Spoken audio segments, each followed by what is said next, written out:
சேலம் தொகுதி திமுக வேட்பாளர் டி.எம். செல்வகணபதியை ஆதரித்து பிரச்சாரம் மேற்கொண்ட அமைச்சர் துரைமுருகன் பிரதமர் மோடியின் வாக்குறுதி குறித்தும் தேர்தலுக்காக அரசியல் கட்சிகள் அளிக்கும் வாக்குறுதிகள் குறித்தும் கலகலப்பாக பேசினார்.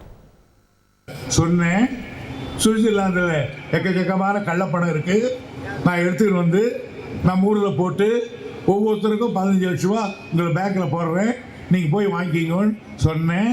அதே மாதிரி போட்டேனா இல்லையா அப்படின்னு கேட்டாருன்னா அது சௌகரியம். போட முடியலன்னு வச்சுக்கோ, அப்போ என்ன சொல்லணும்?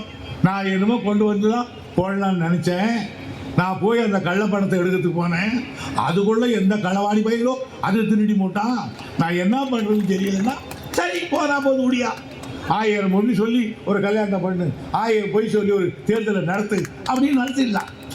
நாம் கூட தான் பேசுகிறோம், எங்களுக்கு ஓட்டு போட்டால் எங்கள் வீட்டு கதவு எப்பொழுது திறந்தே இருக்கணும், தாபால் போடாமல் பத்துக்கிறோம். அது வேற, இது